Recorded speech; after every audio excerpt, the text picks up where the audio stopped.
full year na walang period o walang menstruation. However, may mga babae nagsisimula siya mag-experience ng perimenopausal symptoms in their 40s or even in their 30s. So, tama na bakit yung ko may mga bata na nagsisimula na makaramdam ng menopausal period. So, how will I know it's coming? So, before menopause comes perimenopause. So, yun po yung may mga symptoms na nararamdaman. So, during this time, women's ovary gradually start producing less estrogen. So, ano yung estrogen? So, ito yung female hormone na predominant sa mga kababae. So, kasama ng progesterone. So, perimenopause can begin up to 15 years before of menopause. So, alam mo ito nga kanina, kahit in the 30s, pwede na mag-start makaramdam ng mga symptoms ng menopause. So, during the last 1 to 2 years of perimenopause, or before mag-start yung stage ng menopause, so, bumabagsak o bumababa yung estrogen level ng babae. So makakaroon na siya ng mga menopausal symptoms. So, para meron tayong idea kung yung estrogen, so, at the age of 20, talagang isa mag-start umaas yung level ng estrogen habang siya nag-develop ang katawan ng isang kababaihan. So, pagtutuloy ng 35 years old, doon yan yung pinaka-peak hormone level ng estrogen sa babae. So, pagtutuloy mo ng 40s onwards, bumababa siya. So, usually, ang menopause, nagsisimula siya sa 40s hanggang late 50s. So, ito yung mga sasabi ng stages of menopause or the perimenopausal symptoms, so menopause, saka post-menopause. So, ito po yung pagsabi perimenopause can last up to 6 years or more and ends in 1 year after your final period. So, pag nawala ka ng mens, and then, if course in your 40s, then yung estrogen level mo, bababa na siya. And then, periods become more, kung previously, ang regla mo ay monthly ka nagkakaroon, so pag nasa perimenopause ka na, so yung regla mo, pwede na siyang magiging irregular. So may mga buwan na meron ka regla, meron buwan na walang regla. So pag menopause ka na, so you officially reach menopause when you're period 3 o wala ka ng regla for the whole 1 year or straight na 12 months na walang regla. So pag na-experience yun na yun, menopause ka na.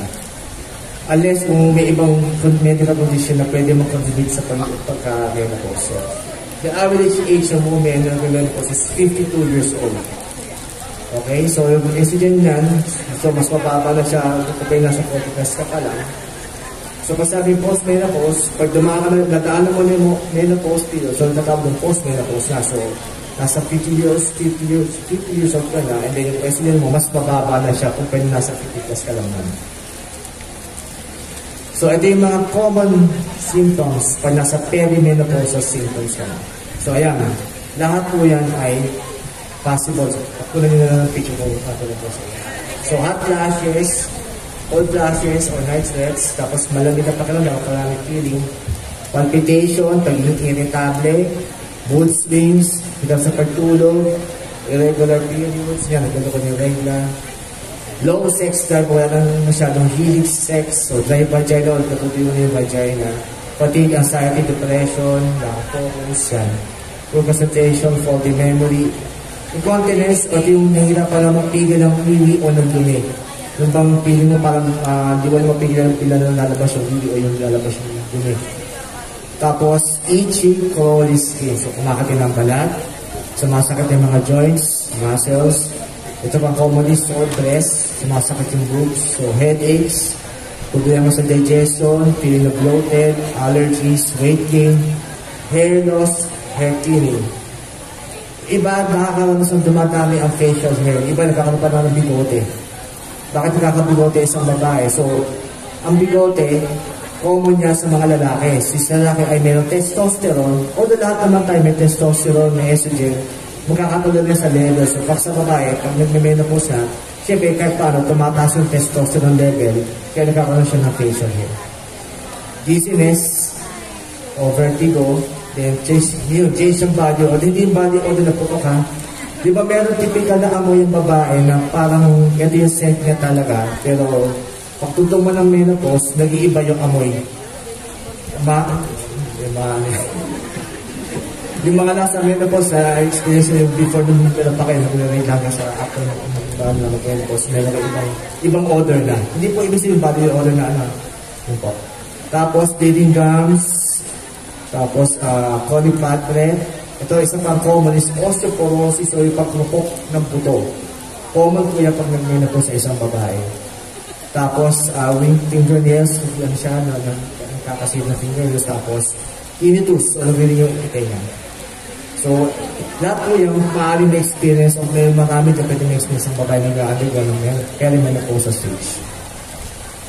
So, ito yung mas common po. So, lahat po ng gamitaan dyan. So, yung pinaka-common na naramdaman na isang kababaihan na pagdamadaan na sa perimenopause stage. So, ito rin po yan. So, pag nasa menopause ka na, so, meron ka na risk na magkaroon ng sakit sa puso, tapos mood swings, so joint pain, weight gain, dry skin. Kaya nagkaka-dry skin na isang babae. So, usually, pag ang babae, pag okay pa yung estrogen na depression ng menopause, usually malasot lang ang balat, makinis ang mukha. Pero once mag-reach ka ng menopause, syempre yung estrogen kahit paano, nakakatulong siya sa papapanatiling makinis ang balat. So, pag ang menopause ka na, nakakaroon ng mga babae, natutulong na ang balat. Okay? Tapos, headache, sa estrogen level na baba na. Vaginal dryness, gano'n din po. So, yung estrogen itself, numinipis ang vaginal lining ng isang babae, tapos naliles yung paglabas sa progesterone, so mas dry yung pakiramdam ng babae. Tapos, irregular na yung period, so, nasa perimenopause tayo. So, nagdolo ko na yung period. Insomnia, hindi siya makapag-concentrate, tapos, sore breast o tender breast, and memory problems. O sabi surgical menopause, ito yung menopause na, siyempre surgical, yung tinanggal ang buong matres kasama yung obalyo. So ito, meron po medical condition sa pinatawag na kaya siya tinanggalan ng uterus, so tinatawag ng hysterectomy, o kasama yung eggs, yung ovary. So hysterectomy with o oophorectomy. So yan po yun. So pag meron ka pag ano, so symptoms na. So, kung gano'n din, nabuhay ito kanina. So, hot flashes, vaginal dryness, mood swings, depression. So, siyempre, pag menopause ka na, so, prone ka na sa mga heart diseases, osteoporosis, incontinence, and sexual dysfunction. So, may mga foods na makakatulong. So, treatment na pwede makatulong. So, healthy lifestyle, alternative treatments, herbal supplements, saka hormone replacement therapy. So, itong mga symptoms ng menopause ay papanganib pa ako dito. So, normally, hindi naman dapat gano'n. So, the options have no long-term or life-threatening consequences. However, the less of estrogen according to the menopause period can put a woman at high risk for osteoporosis o yung paglutong ng buto and heart diseases. So, yung estrogen, nakakatulong siya malesen ang risk pag nasa, hindi ka pa nag-menopause. So, kahit paano, hindi ka nagkakaroon ng osteoporosis sa kanang sakit sa puso. So, mas common na yung mga sakit niya pag ang babae ng menopause na. So, based on pag kapangsuka sa inyong mga doctors. So, ito po yan. So, post-menopause symptoms and treatment. So, ano yung initial step natin? So, lifestyle. So, syempre, healthy diet, exercise, and wholesome habits. Tapos, meron tayong mga treatments na pwedeng alternative at pharmaceutical. So, alternative, so ito yung mga herbal supplements. So, may mga supplements na nakakatulong. Although, anak ko nila sa mga supplement na nasa market natin dito. Yung binibigyan ng mga specialists, especially yung mga OB-GYN, tsaka yung mga endocrinologists. So, nag-prescribe sila ng mga hormone replacement therapy pinatawag. Saka yung mga gamot sa osteoporosis. So, how can I manage my symptoms? So, there are various treatments. So, ito kanina, may mga treatments na nakakatulong para ma-relieve yung mga symptoms ng menopause. So, hormone therapy, naman ito kanina. So, yung ordinary na birth control, although may mga hormonal na methods na mas mababa yung dosage na mas applicable siya as hormone therapy. So, tapos yung natawag na low-dose antidepressants. So, sabi antidepressants, ito yung ginagamit ng mga sa mga depression. Although, pwede rin siyang gamitin para ma-relieve yung symptoms sa hot flashes. So, syempre ito, hindi ito basta-basta pwede kayo mag-take ito. Dapat ito prescribe ng isang physician na kung sa tingin niya makakatulong makatipis ng simptomas ng hot flashes, pwede siyang ibigay upon the assessment ng isang doctor. Tapos, vaginal estrogen, meron mga parang ano siya, pinapahid. So, pwede siyang cream, pwede siyang spray. So, nakakatulong siya mag-improve yung, di ba, pag menopause na, nakakaroon siya ng vaginal dryness. So, itong mga ito, pwede itong vaginal estrogen, pwede siya makatulong na para magkaroon ng, kahit paano, magkaroon ng, para magaling ano siya, magkaroon siya ng konti moisturization. And gabapentin, kasi ginagamit ito sa mga seizure o convulsion. So, anticonvulsant na tawag gabapentin, although nakakagay ng antidepressant, pwede siya gamitin sa mga hot flashes. Dapat dyan, upon assessment ng specialist, kung applicable na magbigyan ng klase bago. Yan, medication for osteoporosis. So, ito usually mga medications na pwede calcium supplements o ibang mga medications na nakakatulong metabolism ng bone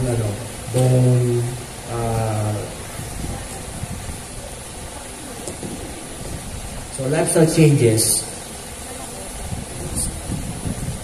So if vasomotor symptoms like hot flashes, mainit at pakiramdam, so makakatulong yung pag-inom ng malamig na tubig. So iba ba namang may nakanoon ng hot flashes, so malamig na tubig, tapos tapat sa malamig na aircon o kaya sa fan. Tapos yung damit, siyempre dapat yung mag-inawang damit. Yun. Pag sa mga may problema siyempre sa sexual dysfunction, so may mga vaginal moisturizer o lubricant, so common na ito yung KY jelly. Lubricant. So exercise regularly to help prevent conditions like heart diseases, diabetes and osteoporosis. So, strengthen your pelvic floor with Kegel exercise. So, yung Kegel exercise is just a common exercise. So, yung bang nakahiga yung babae sa floor, as in flat sa floor, and then inaangat mo yung puwet, repeatedly at least 10 times na iaangat mo yung puwet, up and down, up and down. So, yung muscles mo sa pelvic area, so, na-strengthen siya. So, para ma-prevent yung tinatawag na incontinence o yung pwede paglabas ng blood, nung uterus, kasi may tatawag tayo na yung uterine prolapse, yung paglabas ng uterus pag nag-nag sa isang babae. So yung uterine prolapse, yung tatawag na buwa. Yung buwa, common yan sa mga nag-menopause na. Kasi may hinanin muscles na naghahawak sa uterus.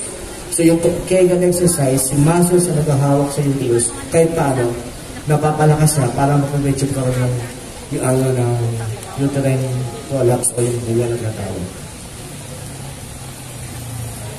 So, stay socially and mentally active, memory loss. Siyempre, tobacco, kailangan ko natin emphasize ang smoking na dapat talaga siya itigil. At any point in your life, mas maganda kung makakapagpunta ng smoke, kahit kung siya pala pa menopause, maganda, ihito mo ng sigarilyo. Okay, so limit how much alcohol. So, alcohol, nakakabawas siya. Pag the less alcohol intake, mas mababa yung risk ng pagkakaroon ka ng mga cancers, breast cancer. So, may mga foods na para ma-maintain yung ideal weight sa pag-prevent ng mga hot flashes. Okay, so practice like yoga, deep breathing, massage, to help you relax. So, what is on birth control pills? So, may mga pasyente tayo, o mga kababainan na naka-pills o naka-injectable na malapit na umabot sa menopause period, meron na experience ng perimenopausal symptoms. So, ang mga birth control pills, yung regla mo, nag-regulate siya para maging monthly, nagkakaroon ka ng mens. So, pag anong pag-menopause na kayo, para tingin ka ng menopause, mas maganda, gusto ko sa doktor nyo, kung kailangan pa bang ituloy ang mga pills ito, or i-stop muna habang nando ka sa perimenopausal stage. So, when should I stop taking the pill or yung birth control pills or yung mga estrogen progesterone pills? So, if you suspect you are especially perimenopause or menopause, you can stop taking the pill at para malaman mo kung magkakaroon ka ng regla. Kasi yung mga binibigyan namin ng mga pills, yung sa mga pasyente may mga normal na o monthly na regla. So, pag nasa perimenopausal stage ka na, di ba, nakita mo kanina, pag perimenopausal, magsisimula na magluko yung regla mo. So, hindi mo rin masasabi kung nakapills ka pa, effect pa man ang pilson, or dado ka na sa perimenopausal na talaga nagluluko na yung regla mo. So, mas better kung ihito mo muna yung pills. Pero maganda, susunod mo sa doctor niya. Para at least properly guided ka, kung talagang kailangan mo ihito yung pills. So, however, may benefit din naman ang pagtitake ng pills during menopause such as, so, mas less ang hot flashes, yung bleeding mas less, tapos yung bone health o yung para maiwasan din yung osteoporosis. Ito kami na, after doctor, before taking the pill. So, when is childbearing really of the pill? So, yung sabihin, pag childbearing, pwede ko magbuntis. So, siyempre, some medical professionals recommend that when women use some form of birth control for the first year after the last build, once a woman has gone 12 consecutive months o 1 year na walang regla, so nando na siya sa menopause stage na. So, hindi na siya magpupuntas. When do I see a doctor? So your doctor is experiencing very heavy periods, yung malakas sa bleeding. Tapos hindi rin na may kasama blood clots. Tapos, mas matagal na period compared to sa usual period na, halimbawa, nag-miss ka ng 4 or 37 days at lumaba siya ng more than 7 days, siyempre kailangan ito kasama mo sa doctor mo. And then, spotting in the menopause. So, pag halimbawa, tapos yung ngayon lang mo, tapos may mga, kasi gusto ko na spotting mo na. Gusto ko daw kapag naman. Then, spotting after sex. Revealing after the sex. Okay, so if any of your menopause symptoms are interfering with the quality of life, so we encourage you to consult your healthcare provider or your doctor. So, may mga treatment na parang binibigay para dyan. So, diet sa mga menopause. So, firstly, truly menopause. So, soy products, so mga tofu, tokwa, so makakatulong siya para malis yung menopause symptoms. Okay lang menopause symptoms. So, mga beans, yan, mga sitaw, whole grains, sa mga whole grain bread, mga food nourishing calcium tulad ng mga broccoli, mga dairy products, mga fruits. So, sa mga menopausal women, so iiwasan nyo ang so, sweets, stimulants tulad ng mga caffeine. Pag sa ng caffeine drinks, ito yung mga kape, tea, milk tea, soft drinks tulad ng mga Coke, Pepsi, maganda ako ng product. So, may mga caffeine-containing na soft drinks, so bawal po yun. At saka spicy food. So, kaya iniiwasan, kainin ito ng mga nagmimento ko. So, para ma-lessen yung effect ng hot flashes. So, yung mga yan, nakakapagpa-stimulate ng hot flashes during yung perimenopausal symptoms. Siyempre, tingin ka treatment, so hindi na siyempre. So, wala ka ng egg, hindi na nakapag-release ng egg yung ovary. So, after menopause, you will produce eggs yung menstruation pa. So, however, you might still get pregnant with the help of fresh or frozen or your previously frozen egg. So, yung pwede pa rin magbuntis, yun nga lang, magkaya dito, in vitro na. So, ipapasok yung fertilized egg. So, yung na-fertilize yung egg ng sperm cell, tapos ipapasok sa iyo via in vitro o ipapasok via test tube.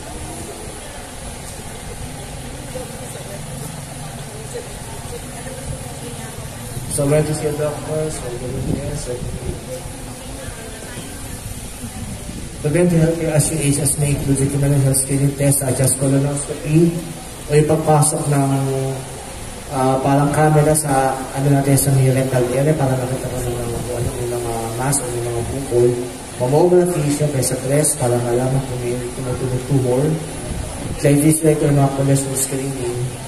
So your doctor may recommend other exams such as thyroid testing para malaman kung may problem. And then, syempre, examination of PE ng breast and pelvic area. So, seek medical advisory vaginal reading after menopause.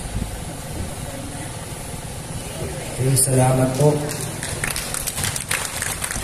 Para po meron kayong mga na natutunan.